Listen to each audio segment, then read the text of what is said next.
तो ये last video बनाने जा रहा हूँ। एग्ज़ाम नज़दीक आ चुके हैं, 8 तारीख का एग्ज़ाम है। शुरुआत में मैंने बता दी थी क्या क्या सावधानी रखनी है। पहले ही बताया था एडमिट कार्ड, साथ में एक आईडी कार्ड, आधार कार्ड ले जाना, साथ में 2 पेन एक ही कलर के होने चाहिए। अलग अलग कलर के पेन मत लेके जाना, या तो ब्लू ले जाना, ब्लू ही लेके जाना, ब्लैक की ज़रूरत नहीं है वहाँ कहीं भी। तो ब्लू 2 पेन हो गए, और एक मास्क ज़रूर लेके जाना। परमिशन लेटर में भी साफ लिख रखा है मास्क ज़रूरी है। अब पेपर होगा डेढ़ घंटे का, बीच में रेस्ट नहीं मिलेगा, कंटिन्यू पेपर होंगे। जैसे ही 1.5 घंटा हो जाएगा आपकी फ़र्स्ट वाली कॉफ़ी को ले लिया जाएगा।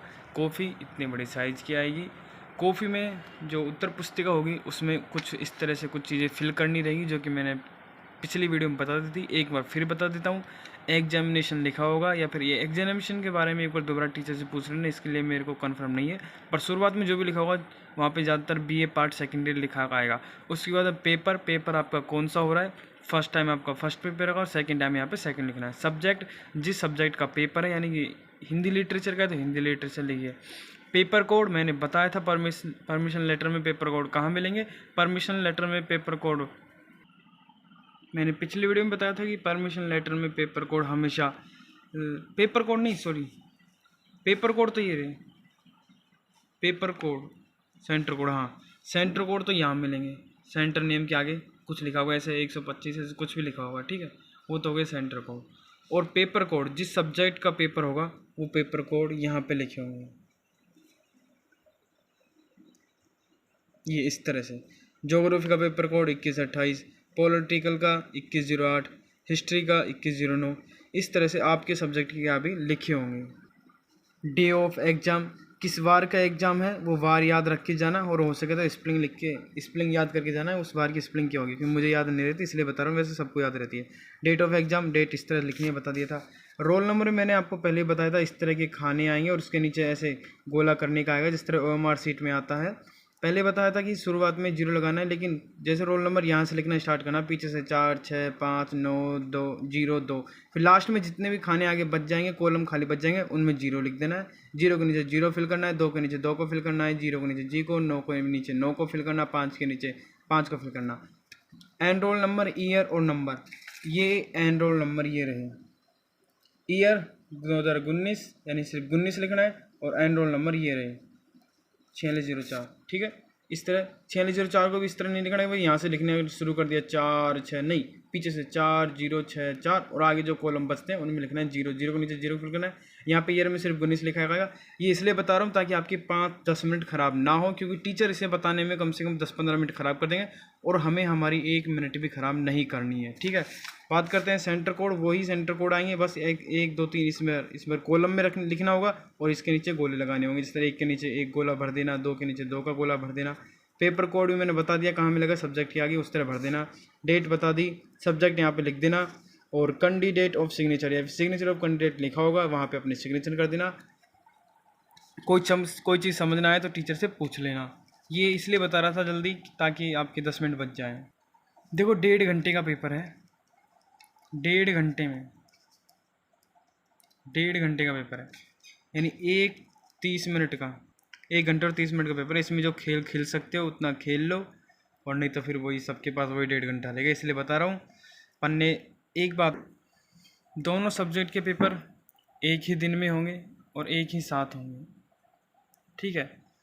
मैंने अब तक पता नहीं आपने क्या याद किया क्या याद नहीं किया, बस इतना बताना चाहूँगा कि पेपर से एक दिन पहले, यानी कि समथिंग 9 बजे मेरे पास पेपर आएगा, एक गैस पेपर जिसे बोलते हैं, जिसमें क्वेश्चन आएंगे बड़े, ये नहीं आएंगे पता नहीं आएंगे भाई कौन सा पद आएगा, सिर्फ क्वेश्चन आएंगे बड़े। क्वेश्चन लिखे होंगे 5 क्वेश्चन, उनमें से 2 या 3 क्वेश्चन मिलने की संभावना रहेगी, तो वो क्वेश्चन मैं भेज दूंगा। एक बार जाते जाते उन क्वेश्चनों को देखते जाना, अगर बाई चांस उसमें, क्योंकि रात रहेगी सारी और फिर पूरा दिन रहेगा 2:30 बजे तक का, ऐसा तो नहीं। सेंटर में बस 1 घंटा पहले जाना है, अपने पापा के साथ जाना है। और एक बात और बता दी थी कि जाने से पहले, यानी कि कॉलेज में घुसने से पहले अपने पापा को ये बता के जाना है कि हम बाहर कहाँ मिलेंगे वापस पेपर देने के बाद, क्योंकि भीड़ बहुत ज़्यादा होगी इसलिए। और एक बात और, कपड़ों का ख़ास तौर पे ध्यान रखना है, ठीक है। ये किसी स्पेशल के लिए मैंने बोला है, तो बस और कुछ नहीं। सॉरी किसी को बात का बुरा लगा हो तो, ठीक है, पर जिसके लिए बोला है उसे समझ आनी चाहिए ये बात, और किसी के लिए नहीं बोला है। बात करते हैं कि इनका क्या करना है। अगर परीक्षा में आ जाएंगे तो आपने जितना पढ़ा या नहीं पढ़ा वो मैटर करता है अभी भी, क्योंकि अभी भी टाइम है, चलो पढ़ते रहना आप। पर मान लो मैंने जब आपको ये दिया था ब्रह्मास्त्र, ये ब्रह्मास्त्र आपके तब काम आएगा जब आपका कुछ नहीं सूझे, तो बस यही करना है। क्योंकि टीचर चेक करने वाला भी भाई साहब तभी नंबर देगा जब आपने कुछ लिखा होगा। अगर आप लिख के कुछ नहीं आओगे तो वो कहाँ से नंबर देगा। वैसे एक खुशखबरी बता दूं, 50 में से सिर्फ 18 नंबर लाने हैं पास होने के लिए। 18 नंबर कोई बड़ी बात नहीं है, पर आपको 50 नंबर का मैटर करके आना है पेपर में। 100 नंबर का आएगा, आपको जो भी क्वेश्चन अच्छे लगे, जितने नंबर के हो उस हिसाब से आप क्वेश्चन करके आओ। मान लो आपको फर्स्ट पेपर में ऐसे 4 गध आ गए, तो आपको 2 गध आते हैं, यानी ये 2 पद आते हैं, आपने 2 पद कर दिए, और जितने नंबर के हैं, चलो मान लो 10-10 नंबर के आए तो 20 नंबर तो ये हो गए। और मान लो आपको बड़े क्वेश्चन में से 2 क्वेश्चन आ रहे हैं और वो 20-20 नंबर के हैं, तो वो कर दो, तो कितने हो गए, 20-20 40 और 50-60 नंबर के। कोई दिक्कत नहीं, वैसे 60 नंबर के कराओ तो भी कोई दिक्कत नहीं है, पर शायद आप इतना कर नहीं पाओगे, क्योंकि टाइम इतना ही होता है। जब आप इतने इन 2 को करोगे पदों को, और फिर बाद में एक बड़ा क्वेश्चन करोगे, तो टाइम कंप्लीट हो जाएगा। इसलिए बता रहा हूँ, पहले वो क्वेश्चन करना जो आपको आते हो और ज़्यादा नंबर के हो। मेरे हिसाब से तो पद ही आपको बचा सकते हैं, और बड़े क्वेश्चन तो इतने याद किए नहीं होंगे, और कर भी लिए हैं तो बहुत अच्छी बात है। मैंने बता दिया, पेपर आएगा उसमें 5 क्वेश्चन आएंगे, तो उनमें से देख के ज़रूर जाना है रात को। मान लो कोई सा भी आ जाए तो उस हिसाब से कुछ भी लिख सकते हैं। मैंने ये बताया, ये कोई रटने की चीज़ नहीं है, एक बार बस ध्यान से देखने की चीज़ है, फिर आपको खुद समझ आ जाएगा कि क्या लिखा है, क्योंकि मैंने इसे कोई पद में से नहीं लिखा है, अपने दिमाग से लिखा है। तो पहले ही बता दिया कि इस तरह डेडर्स लाइन में इस तरह लिखना है, प्रसंग और संदर्भ ओब्लिक लगा के लिखना है। ये लाइन क्यों आ जाएगी यहाँ पे, अगर कवि का नाम याद हो, अगर आपको पता है कि किस कवि का नाम है तो ठीक है, नहीं तो फिर अपने हिसाब से कुछ भी कवि का नाम लिख देना। प्रस्तुत पद्यांश में यहाँ भी कवि का नाम अगर आपको पता हो तो ठीक है, नहीं तो फिर काम करना, ये कवि वाली लाइन यहाँ पे दोबारा मत लिखना यहाँ से, फिर या फिर डायरेक्ट ही महाकवि लिख देना, कवि का नाम मत लिखना दोबारा, महाकवि। और फिर दोबारा यह समझाने की कोशिश की गई है कि इस पद में, क्योंकि प्रसंग में हमें ये भी लिखना होता है कि ये पद किसके बारे में दिया हुआ है, मित्रता के बारे में है, परशुराम और राम लक्ष्मण के संवाद के बारे में है, या फिर सरस्वती माता की महानता के बारे में है, या फिर कोई भी जो भी मैटर हो उसको यहाँ पे लिखना है 3 से 4 लाइन में। उसके बाद में व्याख्या शुरू कर देनी है। व्याख्या में यहाँ तक सेम टू सेम ऐसे लिखना है, मैंने PDF दे रखी है कि प्रस्तुत पद्यांश में महाकवि यह कहते हैं या यह समझाने का चाहते हैं कि प्रस्तुत पंक्तियों में, उसके बाद में अब आपको पद्यांश का जो भी अर्थ आता हो उसे लिखते जाएं। आप जितनी लाइनों में लिख सकते हैं, 1, 2, 10 लाइन में लिख सकते हैं, 15 लाइन में, जितना भी आपको आता हो इन पदों का वो लिख दे। गद्यांश में भी ऐसे करना है। देखो पद्यांश में मुश्किल आएगी, तो पद्यांश में ये आपके मैटर काम कर जाएगा ज़्यादा मैटर। इसको ऐसे कैसे लिख के आना है, थोड़ा खुले खुले अक्षरों में लिख के आना है, 2 पन्ने का मैटर हो जाएगा, विशेषता लिखनी है। बात करते हैं पद्यांश में, तो कुछ इस तरह का आ गया, तो उसमें तो आपको हिंदी अर्थ आना चाहिए।